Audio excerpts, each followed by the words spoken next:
The British social realist movement is a significant part of the history of British cinema. More so than any other movement or genre of British cinema, social realism has defined what British cinema is capable of. It could even be said that social realism has been Britain's richest gift to world cinema. Through the use of location shooting, non-professional actors, naturalistic lighting, stripped-back cinematography, and telling the stories of normal people and the social issues that they face, British social realism has defined itself as a documentary style of filmmaking that endeavours to depict reality in as genuine a way as possible. In this way, Ken Loach's 1969 film Kes is the perfect case study for examining the conventions and history of the British social realist movement. Kes tells the tale of a young boy named Billy Casper and the struggles of everyday life for young people living in poverty in the 1960s in Britain. Ken Loach saw this film as depicting the fate of the working class adolescent.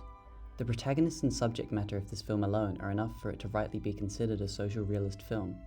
In the 1960s in Britain, BBC dramas that were highly staged and shot in studios were prolific, with stories of the working class being severely underrepresented.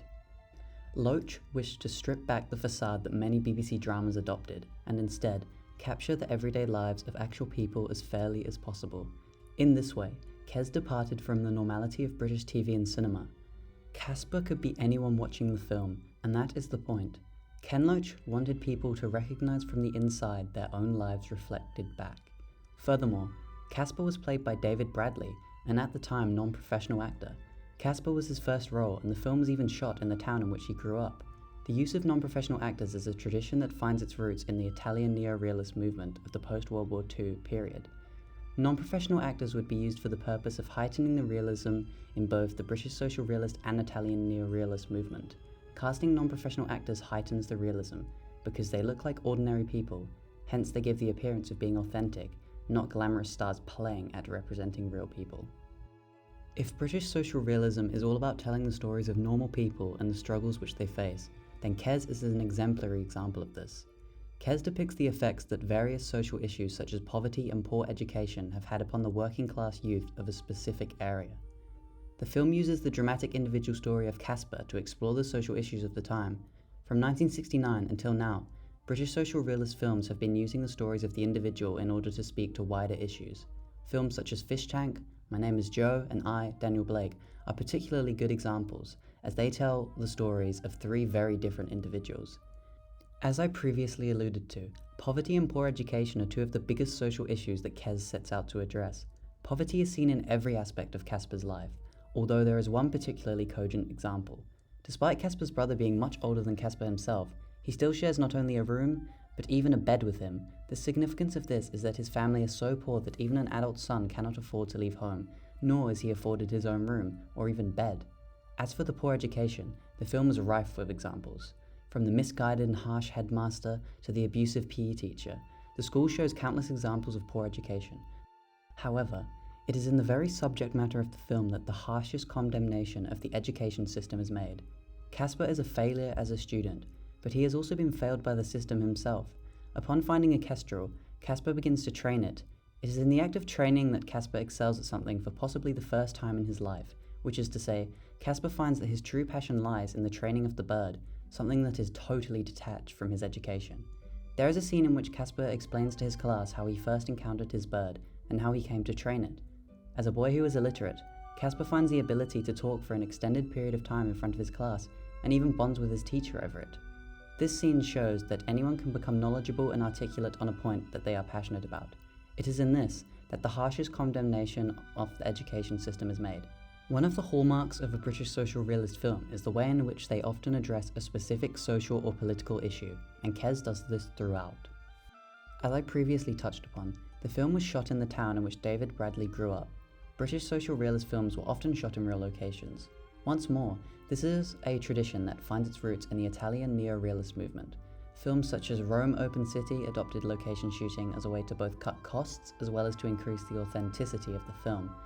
The documentary appearance of Open City heightened the dramatic effect of the film's story, leading to future filmmakers imitating its location shooting, post-production sound, and low-budget look, even when they could afford better.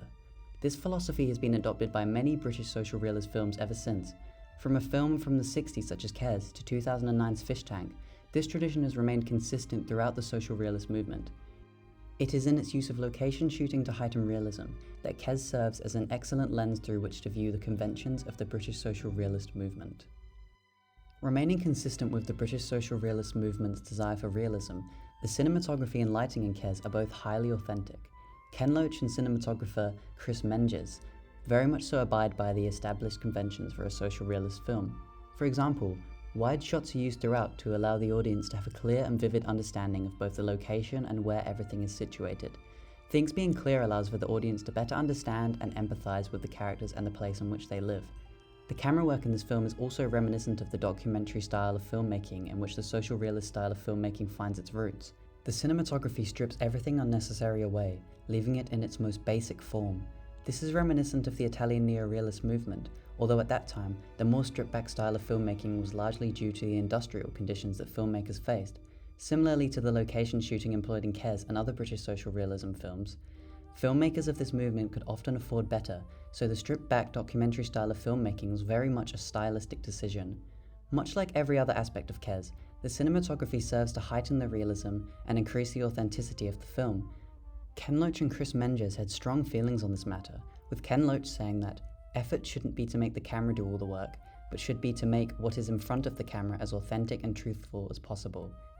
There was a conscious decision made to stray away from the more showy cinematography and to instead move towards a more reflective, observed, and sympathetically lit style of photography. Natural lighting is also used throughout much of the film, once again emphasizing clarity and realism. It is clear that Kes is conscious of the conventions of British social realism from a cinematography standpoint, and the roots from which they originated. It is in this way that Kes serves as a clear representation of the visual conventions of British social realist cinema. In conclusion, Ken Loach's Kes is the perfect case study for examining the conventions and history of the British social realist movement, from the way that it addresses social issues of the time to the production values. Every fibre of this film falls in line with the conventions of social realism. It is in this way that Kes is perhaps the quintessential British social realist film.